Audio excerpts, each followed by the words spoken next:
Welcome to Voices from the Bench, a dental laboratory podcast. Send us an email at info@voicesfromthebench.com or look for us on Facebook at Voices from the Bench. Greetings and welcome to episode 175 of Voices from the Bench. My name is Elvis. And my name is Barbara. How's it going? It's going fantastically good. How about yourself? Great. End of the month. You know how much I love end of the month. And today's the end of the month. So It is. I was almost scared to contact you. It is a little slower than it's been for a July, just in my immediate area. But I was able to take a week off, and a couple other of my techs took a week off. And so we've been able to take some time off. So it's been nice. COVID's going back around the lab, though.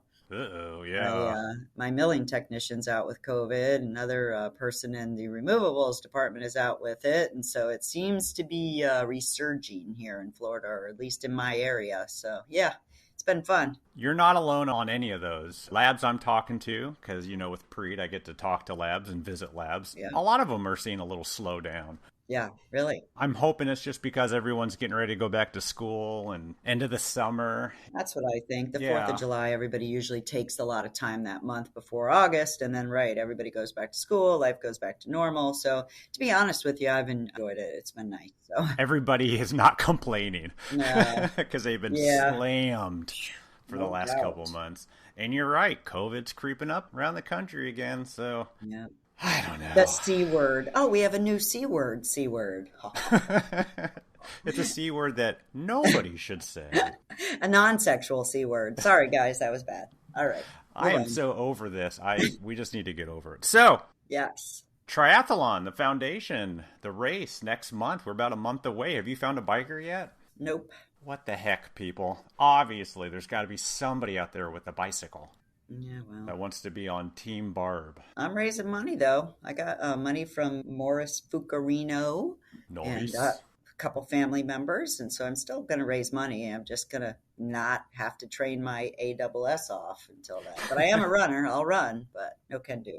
Yeah, like I said, in less than a month, dental technicians and others related to our industry will take off in Chicago to swim, bike, and run to raise money for the Foundation of Dental Laboratory Technology. The FDLA uses 100% of the money raised to increase education in our industry and give out a ton of grants and scholarships for individuals to grow in their careers. Have you ever gotten a grant or scholarship? Not myself, but I've had about 4 or 5 people that got the grant to be able to take their CDT exams, and it basically pays for it, so it's really great. Yeah, maybe you haven't been able to get them because you've always been on boards, because I know board members are not allowed to get them. So. You are correct. Yep. Yeah. So once you get off, start getting them. I'd like to go to Spear, to be honest. I think that's a great grant. I'd love to go out west. Yeah, that would be a great thing to attend. Mm-hmm. So it's a really great cause to get behind and to give back to the industry that y'all love so much. I've started to say y'all a lot lately. I know, I like that. Yeah, it's like gender neutral, and it's enduring to people because they know I live in Indiana. Southern. And it's not just individual donors that give. So many of our vendors and labs have given a lot to this race. So head over to dentallabfoundation.org to learn more about the race and how easy it is to donate. Right. Just do it now. Now. Or tomorrow, but now. So this week we talked to a very stylish married couple who own labs in 2 different countries. You could say that they're international lab owners. All right, here we go. Dimitri Tsichlis, no idea if that's right. Wow. And Lidia Croteau, please forgive me, we say it right in the interview. Yes, he never says it right, just saying. They are the CEOs and founder of Styledent Dental Laboratory, hence the stylish couple. Mm-hmm. Good pun. Yeah. You like how I did that play on words? Loved it. Originally, Dimitri's family started the lab in Quebec, Canada, but it was when Lidia's marketing background came into the lab that it exploded with success. And then when they realized that Canada is just too darn cold, they upped and moved and opened a lab in Winter Park, Florida. Right around the corner from me. There they started a lab that they want to run. selecting the doctors and cases that they want to do, while at the same time still supporting their Canadian staff. They come on to talk about how they met, taking over the Canadian lab, opening the Florida lab, and basically why they choose to do it right when they do everything. So join us as we chat with Dimitri and Lidia.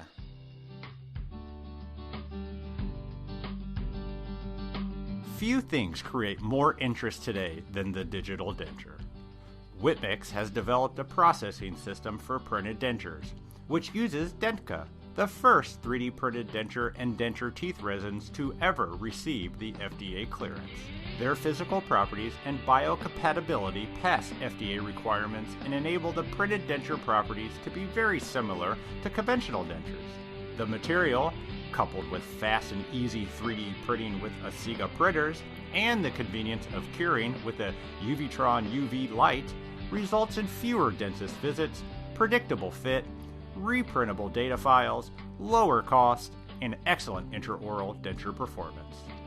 The Dentka material available from Whitmix includes an ivory color try-in material, tooth-shaded materials in Vita shades A1, A2, A3, A3.5, B1, and B2, and denture-based materials in original pink, light pink, reddish pink, and dark pink shades. To learn how to create your own digital denture, check out Whitmix.com for their digital denture courses and for more information about the system. Thanks for your continued support of the podcast, Whitmix.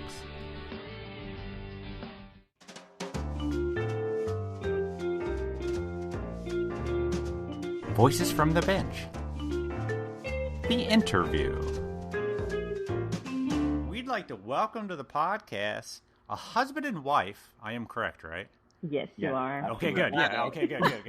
That's what I thought. Just want to make sure. A husband and wife team from Winter Park, Florida, yes. From Styledent Dental Lab. How are you? I'm gonna try your names here. Dun, dun, dun. Dimitri Tsichlis. Close enough, actually. Telemarketers get it wrong more, so you're good. You're good. Yeah? How do you pronounce it? Well, it's Greek, so I mean there are some letters that don't exist in the English language, so it's Tsichlis, but Tsichlis is fine. Tsichlis? You know the CH? It's like the cat sound when a cat hisses at you. So it's Tsichlis. Tsichlis. I thought the fine. T was silent. Okay, I'm on this. That's fine. And then joining us also is Lidia Croteau. Ooh, Great well job. done. Wow. Seriously? Yes, in the Sunshine State. Thank you so much for coming on. And you're close to me, by the way. Winter Park's right around the corner from me. So how'd you guys do with the storm? Oh, we did fantastic. Actually, we were so disappointed because a regular Tuesday afternoon showers is more intense than what we had. We had nothing. Exactly. We're like, that's it? That's all you got? Same here. Yeah, you were okay too? Okay. Well, thank God. Yep. Did you buy 4 gallons of milk and 6 loaves of bread just in case? Nah. No. Oh, okay. Nah. You know, my brother-in-law lives not far, so he's the one to do all that. So, like, if anything happens, we just go to his house. And There you go. He's the survivalist. Yeah. Well, I noticed both of you on Instagram, my new vice in life. You're posting some really cool marketing for your lab. Thank you. I love the hashtag do it right. That's what caught my attention because That's cool. It's just so obvious. A great way to advertise a lab. But I also noticed there's like a Canadian connection here too. So let's find out this story. Who was the one that started the lab? How did we get into it? How did it all come about? Do you want the long story, the medium story, or the short story? We want the long This story. can take a while. We want Really? the long story. Yeah, this is an hour-long podcast, man. Let's go All for right, it. let's Gotta do make it last. Gotta stretch it. So we'll get to hear how you guys met as well. So I'm excited. I want All the right, long cool. story. We'll go through the all that. whole story. We'll go through all Yeah. that. So, Lydia, you should tell your version about how we met. We Because both- I always get it wrong, apparently. Yeah, we both have a different version. Because I was with someone else at the time, and then he likes to think that he stole me from him, but Oh. I like to say I broke up before, and then anyway, so that's the ambiguity. You won her over with your dental technician personality. Is that how that works? Oh, absolutely. You know, that's exactly how. What do you do? I make teeth. Ooh, that's great. Let's go out. No, that's not really what happened. Because she thought you were a dentist. I was nothing at that time, so. No, we met in college. We met in college, yeah. Oh, in a okay. Spanish class. Yeah, we can go ahead with how we met first. Yeah. So yeah, we met actually because before becoming a dental technician and studying dental technology, I have a degree in cinema and communications. We met in college, and Lidia had come from Quebec City. I lived already in Montreal, so we just met in Spanish class because one of the classes that I wanted to get into, which was a computer science class, was full. And I don't know what class you were. Well, I was doing languages. Okay. So you actually wanted to be in that class. I actually wanted to be in that. So that's where we met. Listen, I mean, the first moment we spoke was a Spanish exercise. I remember we had to compliment somebody, and Lidia has beautiful, beautiful eyes. I mean, overall she's beautiful, but her eyes are really spectacular. Thank you, and honey. Mesmerizing. So, I mean, the first thing I told her is "Tienes los ojos azules," which is, you have blue eyes. And then I fell on the floor. And then that's it. That was it. I was like, this is it. No, she was just sitting in the cafeteria one day, and I remembered her from class, and I just went and, like Joey and Friends, I'm like, how you doing? And how you doing? He did say the how you doing. Yeah. And that worked. That's, yeah. Well, we had surprisingly. Like the time just passed. I mean, you just know, when it clicks, it clicks. And, yeah, sure. We just, Well, actually, 2 weeks in after starting dating, he told me he was going to marry me. Oh, that was my scary. God, that's so romantic. That is scary. I didn't speak to him for like 2 weeks because I was scared. I was like, this guy's nuts. but look, you married the nut. There you go. So that was in 2003. So 18 years later, we're still together, and we have a beautiful little 6-year-old daughter that is like she's a mini me with not me, but her mom's mini me. Well, character-wise, sometimes the not so good things are a little bit more me, but but yeah, she's just adorable, and that's it. And we have 2 labs now, one in Canada, and we just started in the States. That's a funny story how we started. Funny, not so funny. It wasn't too funny at the moment, but now we'll go through it, and I'll explain to you guys how things happen. Yes, how does somebody in college learning languages and someone else wanting a computer degree open a lab? Well, Lidia finished political science in the end. I mean, languages was just like a little course. So she finished marketing and political science. Okay. But the way it started is, in this business, nobody really stumbles onto them. Like nobody really went, I want to become a dental technician. Most people don't even know what we do or that we even exist. Sure. My father was a dental technician for many, many years. Oh, there it is. He was the legend. He was the legend. I mean, my dad was amazing. He started in South Africa, actually. Had his lab there. Yeah. Barb, why is there so many South African lab people in this? I don't know. It's strange to me. The training was amazing, and they made a lot of good dental technicians came out of South Africa, I can say. They were pretty advanced for their time back then. He started actually in Sudan, as Lidia was saying, and then he went to South Africa. He's originally Greek. He lived in Athens, but then he went to Sudan, and then he went to South Africa. So he started off his lab there. Wow. Then went to Greece, had a lab there, then went back to South. My parents were nomads, so they pretty much moved all the time, restarting their lives multiple times. Were you with them during all these trips? No, I came into, well, I was born in South Africa, actually, in Johannesburg in 82. Basically, that was the time where the apartheid had happened. And my parents just had to get out of there because there was no future really for the kids. I also have 2 sisters. And they decided that let's just, we've been going from Greece to South Africa, but at this point with what's going on, we just need to get out of here and go to Greece. It's just a better future for our kids. Mm-hmm. And they unfortunately had to pretty much leave everything they had. They lost a lot of money. I think the rand had tanked to about 15 cents to the dollar. So you can imagine they sold their house and the lab and all that, and they went to Greece and restarted in Greece. At the time, my dad had become the technical, he was the director of research and development for Argon Metals. Mm. Oh, really? Okay. Yeah. Wow. And Argon had given him an offer to go later on to actually move to California, but that didn't happen. Actually, he decided to go to Montreal, but that's a later story. My dad was often giving conferences. He was very advanced for his time. We're talking back in the 80s, even the 70s, and my dad was one of the first people to work with implants in Greece. He was one to have complete training from Brennemark, which is the prior Nobel Biocare. Yeah, absolutely. Yeah. So he was into that. He was giving conferences. He knew materials. Given the fact that he was a research and development, he developed. When gold had gone up in price, people were looking for an alternative. So he was the one in the team to develop Argipal, which had palladium in it. Mm. And because of that, he was in contact with Willie Geller. So that sparked a little more interest in doing things at a higher level. So that's it. I mean, my dad was really more of an artist. He did good for what he did. I will not take that away from him, but he was definitely, he supported us for many years. There was nothing really that was missing, but he always remained a small lab, a one-man lab, or, he had an extra employee. But as far as, business-wise, he kept it small, and he was doing his own thing, and that was pretty much it. Then from Greece, we went to Canada in 1993. So that's another story. He was looking for a job just to immigrate. So he was hired at certain labs to just work as a dental technician. Unfortunately, during that time, there was a big recession in Quebec. Also, there was a referendum. Quebec was trying to separate from the rest of Canada. So really, there's a lot of instability. So there was a lot of instability, and jobs were hard to find. And basically, there were some labs that my dad worked for months that never ended up paying him. So there was a point where he was even thinking, I'm done with this. I'll just become a taxi driver to, support my family.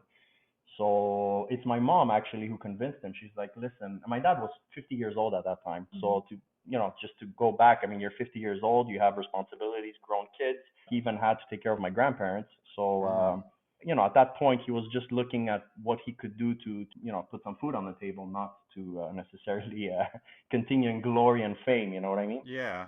So that's it. So my mom actually is the one who convinced him and told him, listen, we've done this multiple times. You're great at what you do. Just, let's continue. You can open up a lab and you can do it. And for sure, just things will follow. And as she said, it happened. It was really hard in the beginning. At the age of 50? At the age of 50, yeah. Actually, it was 53. Yeah, wow. 53. But that was his third or fourth lab. It was his fourth lab, but his first lab in Canada. So what he did is he moved into a medical center that had 5 Greek dentists, and he went to see them. And listen, they tried him, and that was it. Yeah. They started sending, and then slowly. He grew to the point. After that, he hired somebody, and he worked with somebody else. He was a complete, he did everything from removables. He was awesome in removables as well as porcelain. There was no CAD cam. No crazy CAD cam at that time.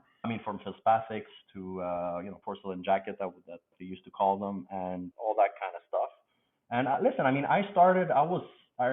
my first experience, I was 6 years old, and I would recycle the brass dowel pins for him. Oh yeah, I did that too.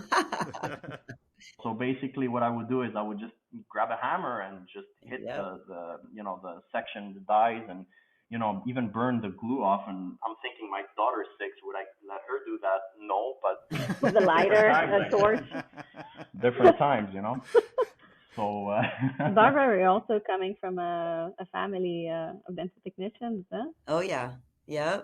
I was that little 6-year-old too, my whole life. Yeah. Wow. Yeah. So Lidia, what did you think when you met this guy? How you doing? And he's got all this teeth in his life.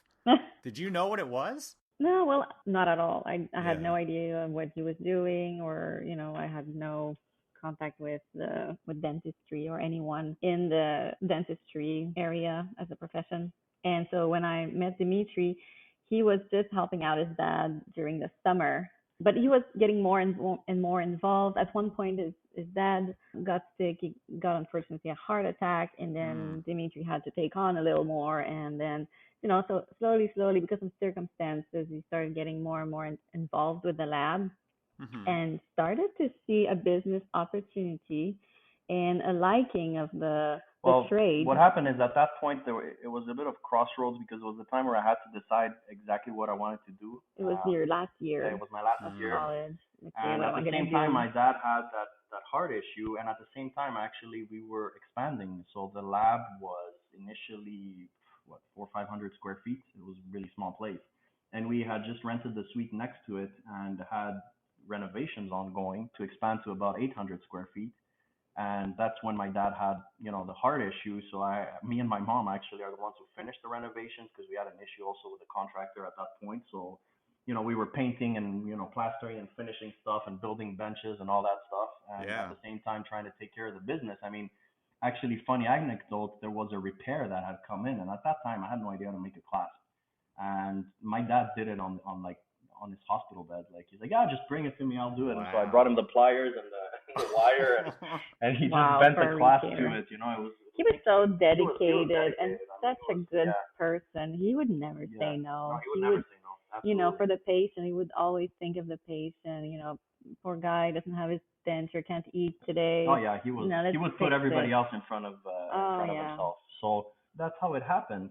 So when we started going out together, I didn't have much of an interest in the trade really. I graduated myself, and then I went to work in a property management company. I was doing their advertising and promotion. I was organizing Santa Claus parade and fashion shows and all of that fun stuff that you have going on at the mall. So I did that for like 2 years, and I really enjoyed it. I was doing internal communication, external communication, communications with the tenants, advertising, all of the good stuff. And I really liked it. Worked on their website, did, a lot of their marketing. I actually had 3 shopping malls I had to take care of. Wow. And I enjoyed that. It was a lot of fun. But after 2 years, I was kind of ready for another challenge. So, well, in the meantime, I was also involving you a little bit more in the business. Asking for my opinion, and then I was helping out. Mm-hmm. So, and I could see that Lidia has an amazing, people are attracted to Lidia. Lidia has that gift where she can just grab your attention. So I just saw that opportunity, and I'm like, listen, Lidia, like, you're not happy where you are. We had an employee who quit at that time, our only employee. Yeah. Also, and I said to my dad, listen, this was after I told my dad that this is the business I want to continue, and then my dad's like, no, like every dental technician, like, there's no future. He was, at that point, he was like, as I said, an artist, and a little bit, he didn't get the appreciation he should have, I think, from clients in Canada. So he saw it as a pessimistic, I guess, industry. So he actually discouraged you? Oh yeah, he discouraged me. He's like, no, I don't want you to do this. And then I'm like, listen, Dad, there is an opportunity. You think that there's no way to make money in this, but I think there is. So just let me get into this and I'll prove you wrong. And he's like, you want to do this? Great. You're not going to sit over my shoulder and learn. You're going to go to school. Because in Canada, we have an amazing program to become a dental technician. It's a 3-year program. And it's the equivalent of an MDT here because we touch every aspect. So, I did scaletics, I did metal frameworks, everything from removables to ortho to everything, He said, you want to do it? Prove me wrong by going to school, and then we will see. So that's what I did. I went to school, and then that's where Lidia came in. I just saw that she is amazing with people. She always has a smile on her face. She's in a good mood. So I just saw that she's a great businesswoman as well. So I asked her, Lidia, please quit your job and just come work for me in my little eeny-beeny little tiny lab that nobody knows, because I told my dad, listen, for years you've been working and nobody knows about your great work. Somebody needs to do something, and we don't have time to do it ourselves. We need to bring somebody in to get our work out there and get it known, because if not, there's no point. You can be the best at what you do, but if nobody knows about it, right, you don't go anywhere. Oh, absolutely. So Lidia thought I was nuts. I don't think she spoke to me for a little while again. Yeah, I'm like, look, I'm just going to give it a try. And then if it doesn't work, it doesn't matter because I'm already looking for another job. So let's try. We're a new couple. We've been together for like 2-3 years. And, you know, it's kind of make or break. Sometimes it's not easy to work with your spouse. I'm So. sure. It broke. I can tell you, it broke in the beginning. For 6 months, Lydia was crying. Oh, my God. It was so hard. I was really hard on her, I must say. Because we're both like alpha control freaks. Oh, jeez. It was a bit of an issue because I was doing a lot of dentures and a lot of like denture packing and putting them in flasking and things like that. And our employee had quit. So I'm like, okay, marketing, great, it will come. But right now we need to survive. So Lydia, I'm going to show you how to flask. Yeah. So Lydia started, like, she became hands-on. She was doing models. What else did you do? Oh my God. It was terrible. I was like just a few weeks in the reception, you know, with my high heels. and my nails done, and I was like doing my stuff on the computer and the sales calls and stuff like that. And then this technician quits, and he's like, Lydia, put on an overall, come in the back, do models. I need your help. I'm like, what? And he put you at processing? Oh yeah.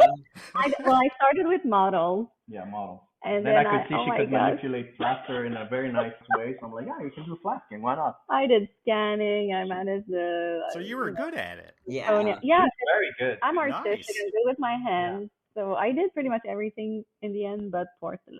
She's very, very mechanically inclined. I mean, she was accepted to become a mechanical engineer. Oh, nice. So then she changed her mind last minute. But that actually, she gets into that because she wrote our strategies for our milling machine. So we'll get to that.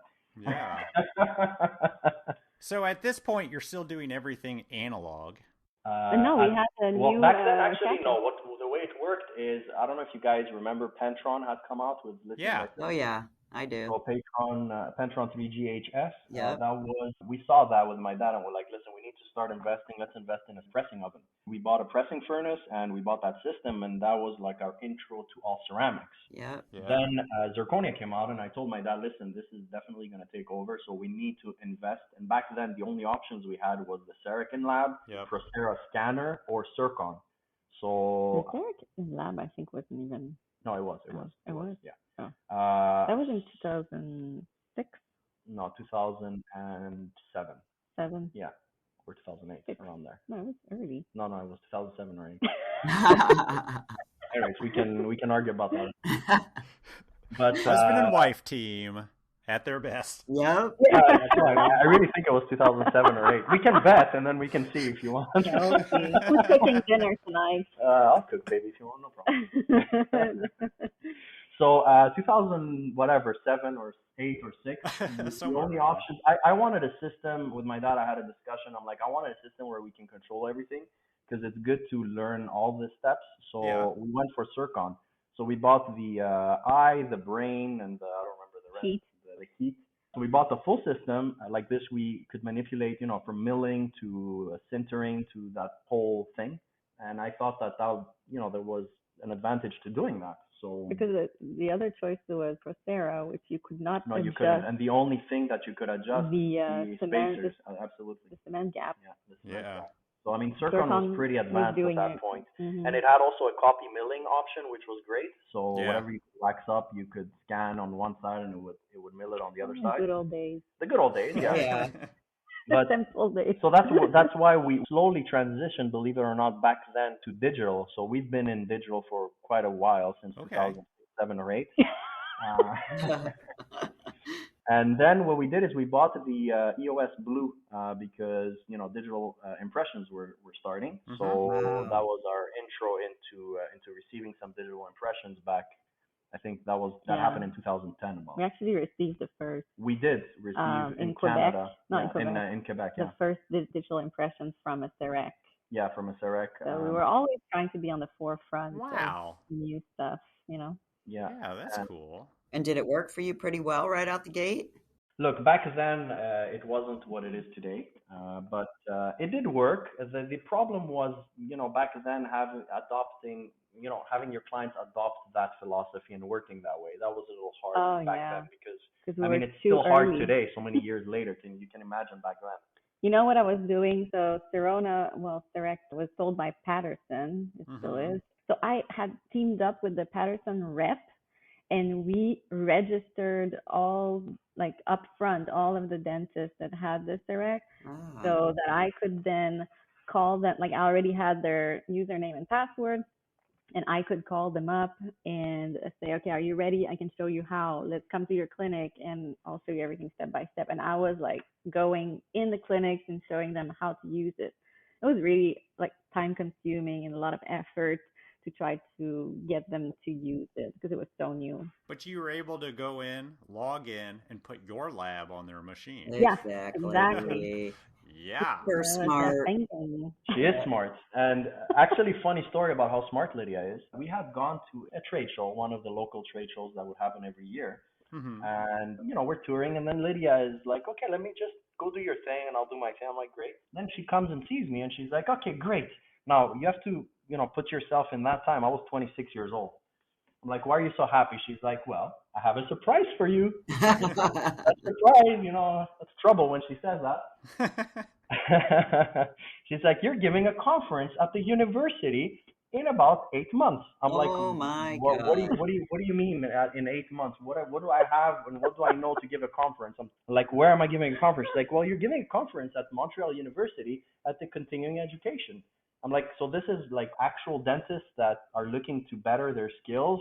And what am I going to teach them at that point? I'm 26 years old. What do you mean I'm going to give a conference? So she's like, I don't know, but figure it out. I had totally sold him to this lady at the kiosk. Yeah. And it actually happened. It did happen, actually. And it was quite something because he was the first dental technician in the history of the continuing education program at the University of Montreal to be up there and speaking to dentists. It was the first time they had a dental technician. And then it was such a success that the next year, University of Laval in Quebec City asked us to come. So, and then University of Montreal, we ended up doing it a few years in a row. And then the subject was actually choice of dental materials for fixed prosthodontics. Yeah, because actually that was the choice that we chose because, we were getting prescriptions with wrong choice of materials at that point. There was lithium disilicate, there was Empress, there was zirconia was starting, and people just had no clue what to prescribe anymore. They still don't. Yeah, absolutely. They still don't. And that's why that is a course that I gave that course in Chicago, LMT 2019. So. Did you? Nice. Yeah, they still don't. It's still very relevant. We give it every year. Now we give it privately. We gave it to some dental society. But it's normal. They don't know. Every 6 months Canadian there's something Army. new that's coming out. So yeah, of course. It's so hard to keep up. Today zirconia, there's so many types of zirconias, right? So. Do you guys do it together when you're up on stage? No. It's just me. We gave some together. We were invited. You told us she's got all the personality, though. Exactly. She does. She's given her own conferences. Yeah, I gave one. Well, I do different stuff. Like I went to the college when they had the dental technology program. I spoke to the students about owning a lab. I went to the Canadian Army and taught them about the choice of materials. Wow. In Canada, one of our clients is the Canadian Army. They're the best dentists ever. Yeah. Is that the Mountie? I'm American, so I figure they're all Mounties. Well, they're not all on horses. Okay. How do you get that, Elvis? Oh my God. Yeah. The whole Canadian Army wears red jackets, the big hats. Oh no, listen. Ride horses. It's normal. They have one helicopter, right? And that one helicopter lifts the horse, and that's how they go and fight. That's the Americans' perception of Canadians. Yes. And you heard it here on the podcast, guys. Just saying. And don't forget, they do that while, drinking beer and eating poutine, right? Bacon, right? It's all about the bacon. Yeah. I mean, this is really how things started, and I mean, after these conferences, people were coming to us more than us trying to find people. So that was a good move, and I mean, I still enjoy it to the day. I love it. I love educating. I love sharing. Well, Dimitri's a KOL for Amon Gerbach. Nice. Oh, nice. Yeah. So we use their zirconia. Yeah. I take it you got a couple of those mills. Well, we have the Motion 2 over here. We just started about a year ago here. So we use their zirconia exclusively. Yeah. I love their zirconia as well. Me too. So how did you guys move to Florida? So if we skip forward, I mean, the lab in Canada just grew. We moved, we bought a building, we grew the team. A lot of things happened in the meantime. I actually got sick for a while, so I had to, be off for 2 years. Whoa. Wow, yeah. 2 years. So, yeah. So it was pretty intense. Thank God I got out of it. And that was a blessing in disguise because being the control freak that I am, if I had continued with having a choice, the lab would probably still remain very small and I'd still be working in it. This taught me to let go and, trust people and just bring in the right people and an amazing team. And this is really what allowed when you have no choice, you have no choice, right? So yeah. This is what allowed me to see things differently and just trust people and being able to delegate a little bit more. And the reason why we're able to be in Florida today also. So once all that happened, how did Florida happen? Florida, my sister lives here. So we've been coming for 20 years? Well, on I've and off. known you for Yeah. 18. Well, You're, I've been get coming your for 20 numbers years. right. Yeah. Well, I've been coming for 20. It was my girlfriend. I'm sorry. You gotta no. be Our wedding anniversary is coming. Do I you know, know how it is. long we've been married? Can you answer that question? I can answer that Or question. you have to look inside your ring. No. It's 8 years. It's 9. I said that on purpose. It's inside the ring. I love that. I should get Yeah, that done. listen, man. You can't get it wrong. Yeah, because I'm looking for a Sharpie. Hold on. You got to do it, Elvis. You got to do it. It saves you from many, issues and later arguments. So what happened is my sister lives here. I've been coming for 20, I guess 18 with Lidia. And I just love Florida. I hate the snow. I'm done with the snow, with the cold.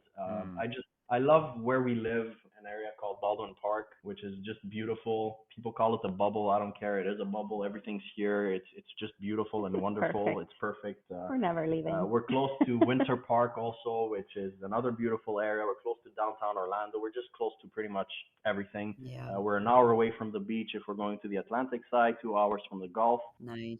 Being Greek also, I lived in Greece. The sea has always been important to me as well, and I miss that. Yeah. So being here is just a dream come true. And after having lived all the things that we went through, good and bad, it's just, we decided let's make this happen. So actually 2 years before we came here, we had visited about 8 times, and that's where we're wondering, like, if we're coming here 8 times in a year, oh wow, maybe we should consider something to move here. So our daughter at the time hadn't started school, so we thought before she actually starts school, let's just make that move, because we didn't want to make the move while she's in school and lose his friends and this and that and the other. So that's what happened. So we came. Our visa stipulated that we had to invest all the money beforehand, and we did. So we rented a place, we bought all the equipment, we set up the whole lab, we even hired.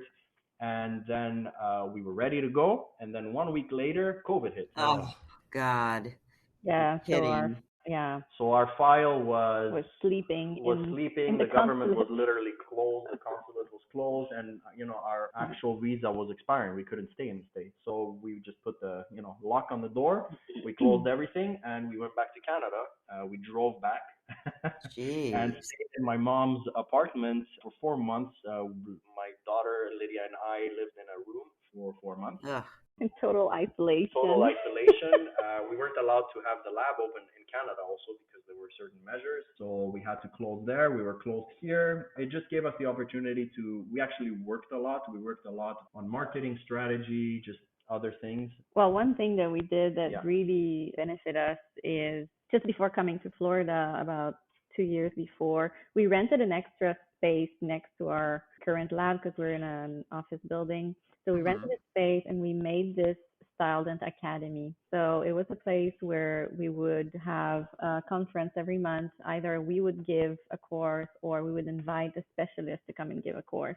Oh. And this was really, really good for connecting with the dental community and also marketing wise, because we got to speak directly with dentists. It would come in, we got to, exchange. And then, one dentist out of 2 coming out of this course was becoming a new client. It was really a good thing. Smart. And then with COVID, we thought, all right, so let's revisit all these courses and present them online. Yeah. So during COVID, we actually marketed those online events, and we had a lot of conferences. 2-3 a week. It's crazy. Webinar fatigue. Yeah, a lot of webinars. As you know, all the dentists were following webinars at that time. Yeah, and that really benefited us because when we reopened in July, oh my gosh, we had so many this new year, clients. I think we had about a 50% growth. I mean, wow. Yeah, it was That's crazy just Canada. in Canada. It's crazy. Wow. Now comes the other challenge, which is, finding staff. Which, by the way, we're looking for head ceramists. We're looking for head ceramists here in Florida. So if anybody listening to this, go on our website, apply. That anybody could be me, Sure. Why not? And work with us. We're great people. Yeah. So what happened to the Canadian lab? The lab is running. I mean, we have a bigger team now. We're not a huge lab, especially American standards and Canadian standards of size is completely different. We have 11 people. Yeah. That's pretty big. 2 great managers, 2 amazing head ceramists that we hired from France. So they came from France, and they're just amazing, amazing people, very talented. I mean, the amazing thing with our employees and our team is they don't look at it as a job. They really look at it as if it was their own, honestly. Yeah. Wow. We need that. This is the kind of people we want. It's not the Yep. people that will come in at 9:01 and leave at 4:59. That's not what we're looking for. So, and it's all obviously it's give and take, right? I mean, if they're that great, we have to also reciprocate in the same way. We're like a little family. Yeah. So in Canada, are there any different products or anything that you guys specialize in that's different from the United States? Or do you do things differently? Or is there something that's taken off that isn't here in the States? No, we pretty much offer the same product. We also try and keep things local. Like it's not like we'll get work from here and we're going to send it over there. Mm-hmm. We believe in the reason why we opened the lab here is because people want local. So everything is done here for the US. And I mean, we offer the same product. We see the market is different. The market is very different. Dentists' perception of dental technicians is completely different. Prices are ridiculously different here and there. I mean, our niche there and here is definitely, aesthetic, cosmetic, boutique kind of cases, full arch, the more complicated stuff. But again, everybody, it's very, very used. We're a high-end dental lab. Everybody says that, but Do you guys do any PFM? Just wondering. No. we Okay, don't. good. I didn't think so. Zero. No. Yeah. Actually, we do full gold crowns, but Argan mills them. Yeah. Okay. Yeah. We don't either. Yeah, no, there's no point. We'll do some, like we have a recent surge, I don't know, for the past 2-3 months. I think it's one client that we have that does a lot of Maryland bridges, but in alloy. Yeah. So that's the only thing. But Yeah. I don't know what to do with that, to be honest with you. I loved it. Like, Yuck. yeah. Yeah. Going back to what you said about dentists looking at technicians differently in Canada, can you expand on that for me? Sure. I mean, I find that in Canada, and again, I don't want to insult anybody. It's just my perception. And again, I'm not generalizing because it all depends on the niche that you're at. It's just, having just moved here, we've come across different people, right? And some of them, think they're in your niche and end up staying there because they truly are. And others, figure out very quickly that they're not in that niche. They just pretend like they are, but they're not really in that niche. Yeah. So what I mean by that is that in the States, I find that the vision of The way of working is different. but also the vision of a dentist, the way the dentist sees a technician is they undervalue what a true dental technician is and what a good lab does. Yeah.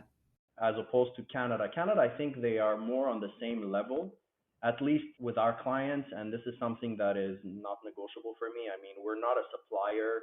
We're not just gonna, execute what is just written and with no opinion, no say, and just do things like this is where the do it right comes out too. We're gonna do things right, and doing things right means we are equal partners.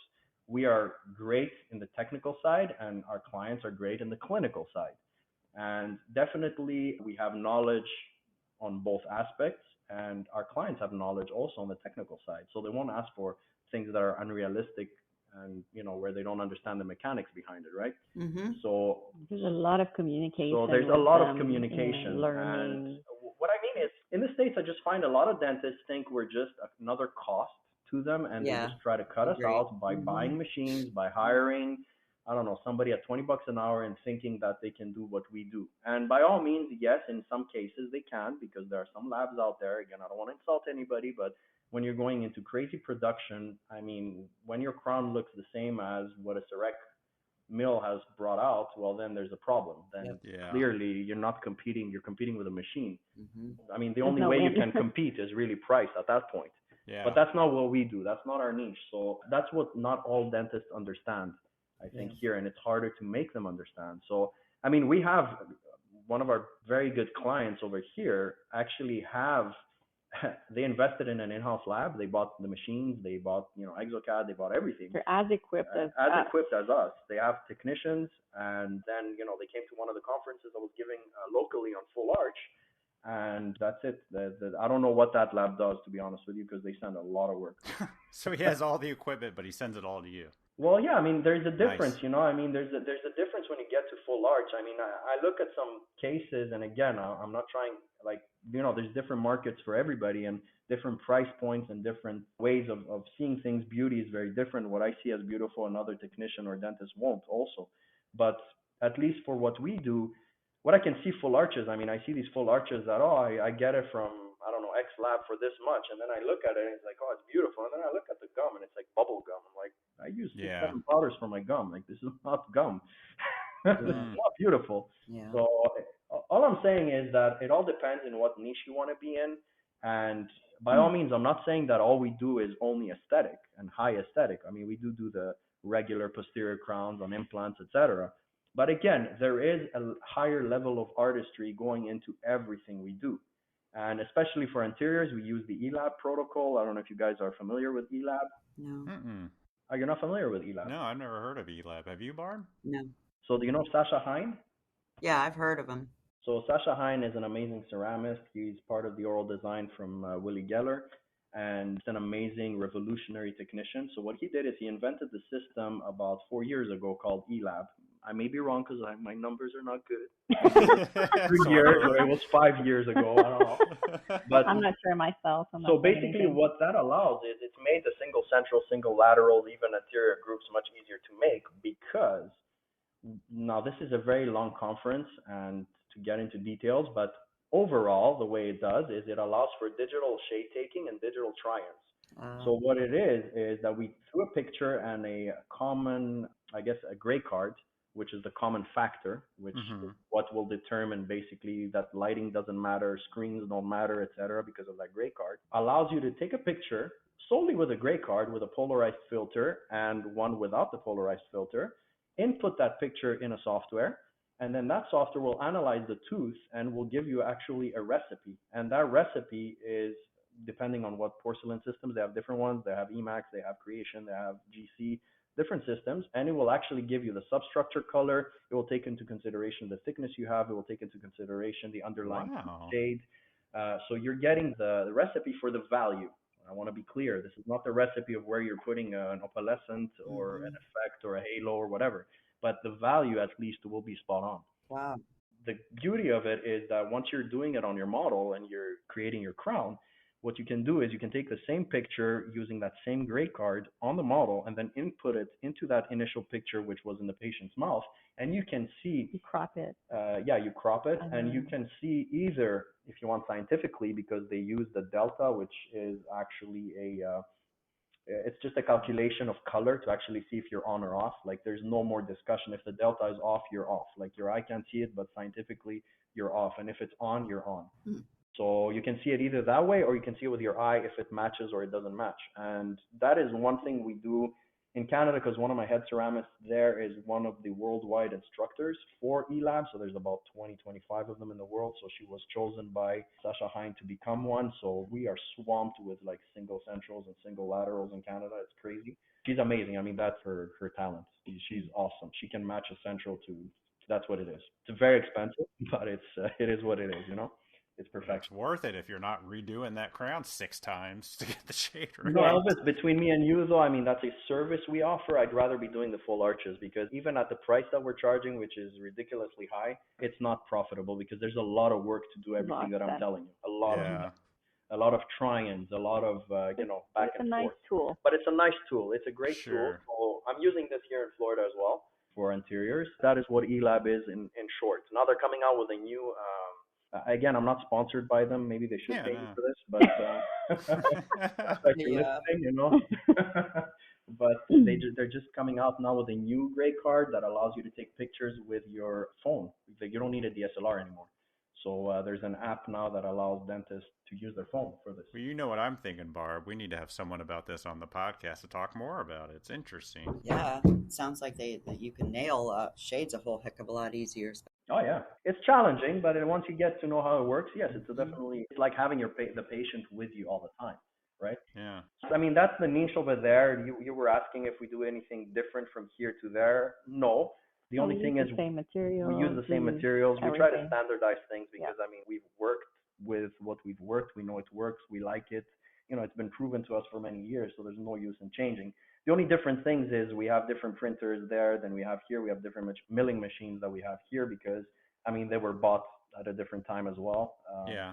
Also, like our range of products are maybe more slim than a larger lab, maybe because we want to do things right. Yeah. So we stick to what we excel at. Yeah, like we don't do removables. We don't do removables. We don't do ortho. We only do fixed on implants and natural dentition. For now. We specialize in cosmetic cases, full arch. Yeah. We do bars. We do full arch on bars, though. That's our only exception for acrylic work. Yeah. We don't do any dentures. Well, I see that you also do feldspathic, which I can never say, veneers. Feldspathic. Yeah, that's an old school thing that's coming back. I'm one of those crazy people who likes to make my life difficult. So that's where I started. Listen, I mean, they're a pain in the ass. They are. You sneeze and they break. Yeah. But, the problem is actually finding the clinicians that are, have the knowledge to manipulate them, because it doesn't end when you finish, right? Yeah. That's the issue. But listen, you can get away with a lot of things with layered Emax. Emax is a beautiful material as well. Lithium disilicate in general are great alternatives. That's what we do. We do a lot of things. We have a lot of new things coming up that, we're in the process and, introducing, especially, you were asking Barb about the difference between Canada and the States. I just think that we need to move forward with more turnkey solutions and being involved from the planning to surgical guides, bone reduction guides, immediate temps, that kind of thing. So we're in the process of developing all that here in the States. And once that's done, we will bring it to Canada as well, because in Canada, it's more behind as far as that. That's another difference between Canada and the States. I find that in Canada, everyone kind of sticks to their own role. Yeah, they're special. So the general dentist will stay a general dentist. If he has a patient that needs an implant, he'll send it to, I have the perio or a maxillofacial. I had the French word in a periodontist. And lab guys will do what they do, and each one sticks to their role, and they refer each other. And here I find you have a lot of new terms for us, super GP, or these dentists that have labs and machines like machines that we have in their clinic. That was like, why? And why? Why would you want to do that to yourself? Why? Really? Already they have so many things to manage and I don't to know. learn. Like, why would they want to add the burden of dealing with having an in-house lab? That is beyond me. But what I understood, now that we've been almost 2 years here, and it's really hard to find staff, and very high quality people are really hard to find. So I don't know if it's because, let's say, the dentist never found like a good partner lab, so they're like, oh, maybe I can do it in-house, or is it a control thing? I think it's split in various things. I mean, you have dentists that really actually love doing that. They love technology, and they want to do it, and that's the reason. There's a lot of you have dentists others that are just cheap as hell, and they just think they're going to save money. And they'll what do it you for guys 2-3 think? years, and then I love it when I find a dentist that has a multi-disc zirconia mill, and I'm just like, why? Why? How many can you do a day? Yeah. What's the point? He's like, and you could tell he just wanted the toy. It's true. I had to have it. It was cool. I saw it at a show. This thing can mill 14 things while I'm sleeping. But you're not even doing 14 a day. It's just I think a lot of it's they just want the technology. They want to be part of it. And it's hard for them to find the staff as much as it is hard for us to find the staff. I think in this industry, it is what it is, and you just need to find your tribe. And this is what we've done and have believed in, and this is it. I mean, there's no compromises. Like, it's a relationship that has to work, right? Yeah. Your clients, sometimes you speak to your clients. Well, in our case, no, because we work together, but some people will speak to their clients and have more time with them than their spouses, right? Because, I mean, we work long hours, and we're always, that's what a dental technician does and is. So at that point, you might as well work with people you want to work with, that you like to work with, and that there is a mutual respect. So this is it. I mean, we're not the type of people that will just take work to take work, put up the numbers. We're fortunate enough to say that we can choose our clients, and this is how we started here in the States. That's our mentality. I mean, I fired about 7 clients this year. Nice. That's great. Seriously. I mean, I'm not saying it to be arrogant. I'm just saying that's the reality. And if they're gonna make me unhappy, there's no point. Like I don't need to. Yeah, the Florida Lab's like our little baby here. Yeah. You know, Yeah. we started it just you and I. It's really for fun. Just like Yeah. So we just bought a building where we're gonna move in. So things are going pretty well here because right now we're in a like 400 square foot. So you're back to the old small. Yeah, we're back to the old small. Yeah. You can check it out. It's crazy. It's like it's got the printers in there. It's got the milling machine. It's got just it's crazy. everything in one room. And I just the amount of work we have, I can't. Sounds do it. loud. Yeah, it's really Oh my loud. God, Yeah, awful. the compressor's in the bathroom, so it's a bit of a joke. So Lidia, you're doing all of the marketing? Yes, so I'm in charge of the marketing. I have someone also helping me because, managing two businesses is kind of Sure. it's kind of time consuming. But yeah, my job is more on the client relationship side, marketing, all the office work, admin, accounting, all that stuff. I do have people to help, obviously, because it's a lot. And then, business development, we do everything together as far as what's our next move, Strategies, marketing strategies, our vision. And so we do all that together. But I'm definitely more on the, admin side, HR, all that fun. Oh, yeah, all the fun, hard stuff. Yeah. I just look at it and I just get instantaneously angry.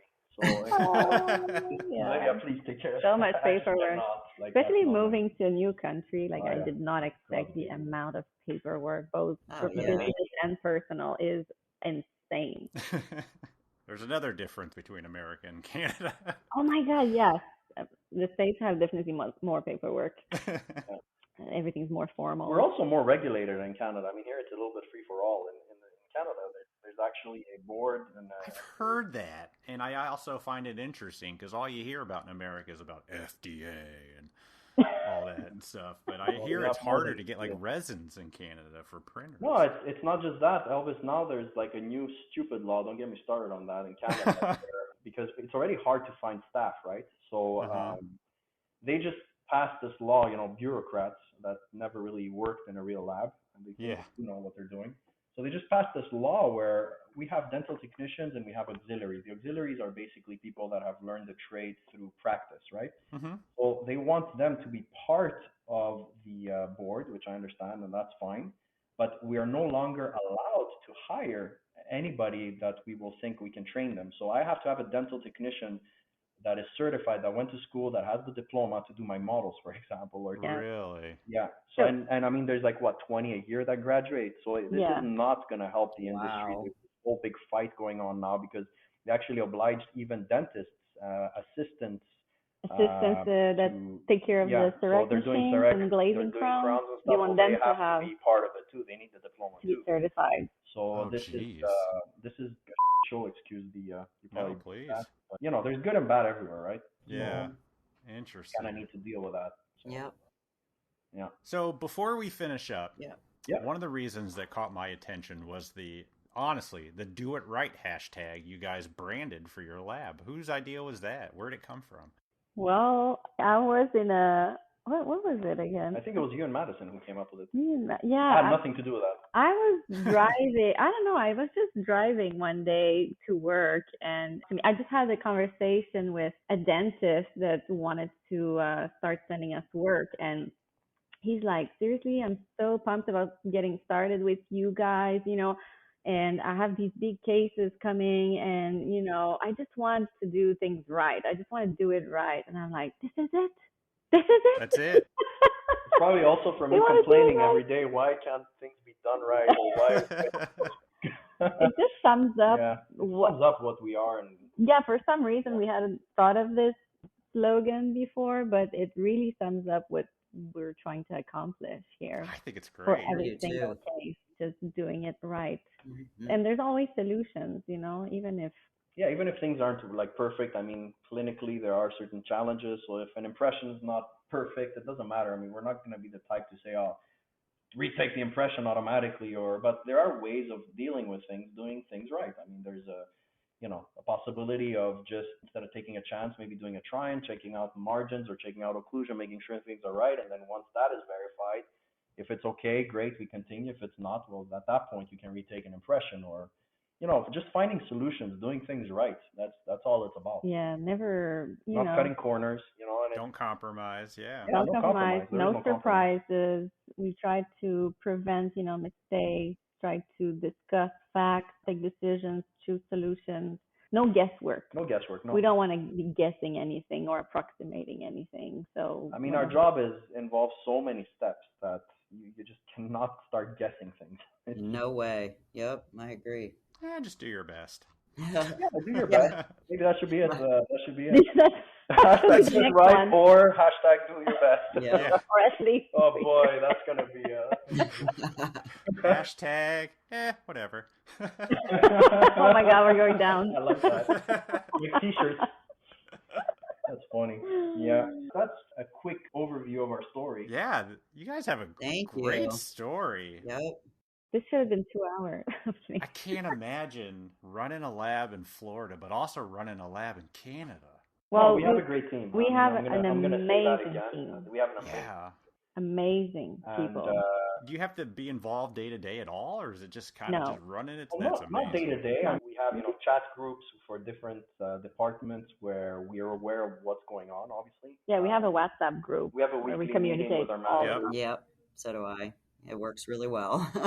Like we won't be in contact with each and every person because it gets a little too complicated. But we have our 2 managers that take care of pretty much everything, and we just go ahead with them, take their ideas. If there's anything they can add to the table that we need to do, well, we'll take that into consideration and make the changes. We're in contact with our designers directly. Like we also help each other in a way of expertise as well. I mean, there are certain things that my designer can help me and vice versa. Yeah, we'll consult each other a lot. Nice. Yeah. Whether we have a weird case that we're not sure, like, well, we'll consult. Whether it's a case from Canada or the U.S., we'll ask each other's advice and opinion. And we're just a great team. That's really where it comes down to. But when management is concerned, we're more at a higher level. We trust them with the day-to-day decisions because they make good decisions. And the bad ones, the next time they learn, and that's what it's about. And that's where the culture and the vision is so important because it's ingrained in them now. Like they know, okay, what would Dimitri and Lidia do, or what? Yeah, but we also have in place people that, I mean, one of our managers, he's 53 years old. He had his own lab in France. He had all the technology. He had printers. He had milling machines. It's not somebody he went through this. He knows how to run a lab. You know what I mean? Yeah. They have a lot of experience. It's not like we hired just a ceramist, and run and manage the lab. No, the guy did that. So, but they respect also like the way we see things because not every lab is run the same way, and they really. But we are on the same page. We hire people that are definitely on the same page. Oh, yeah. If they're not, there's no point. How often do you get up there? Or probably with COVID, we haven't been not at all. COVID made things. But it hasn't been necessary. I mean, we have our Zoom meetings. It's just not necessary. We weren't involved in production to begin with while we were there. I mean, it's been a while. It's been a while since we haven't. We've been in business development strategies, etc. So it's not like we're needed to run the lab. And they actually encouraged us when we told them, "Listen, guys, we're thinking of going to the States and opening up another lab there." They encouraged us. They were so happy for us. We were afraid that they would be, We were so afraid to tell them. Yeah. So really. Yeah. But they encouraged us. Go. We're like family. Yeah. Imagine telling your siblings you're moving to another country. Yeah. Yep.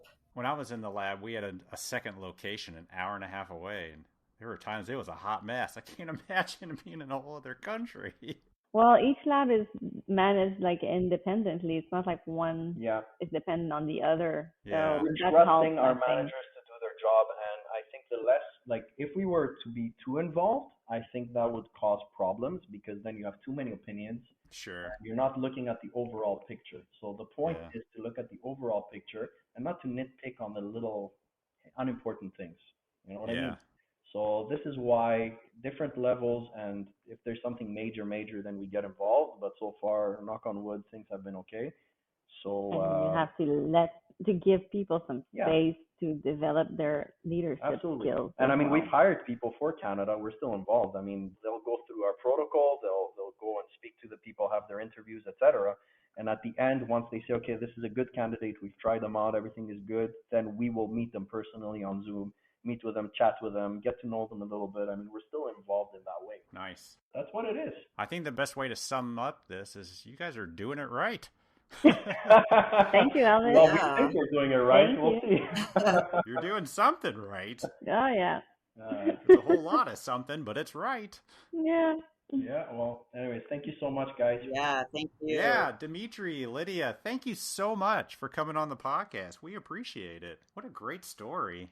I would love to meet you guys in Yeah, we'd actually person. love to meet Barbara, you. Yeah. I'd love to come up and see you. It's so rare that I get to interact with another fellow businesswoman, owner of dental lab. Love I mean, that. there's not a lot of us in the industry. Nope. Mm-mm. It's around Tampa, right? So if we're in the area, I'll definitely give you a call. All right. Awesome. It'd be fantastic. Cool. Well, we appreciate it. And yeah, we'll run into you soon, hopefully at a show. All right. Thank you so much for having us. Appreciate it. Thank you. Have a great weekend. You too. Bye-bye. Bye. Super big thanks to Lidia and Dimitri for coming on the podcast to tell the story of your lab, how you guys met, and how you support each other to build in your success. Even if Dimitri can't remember dates, and I'm sure if you listen to the podcast, that's a something they rag on each other for. They are really good at what they do, and they branded it Do It Right. Not only in the work they produce, but in their branding, which Lidia is amazing at. So thank you so much for coming on our podcast, guys. We really enjoyed it. All right, everybody, that's all we got for you. We'll talk to you next week. Good luck and watch the Olympics.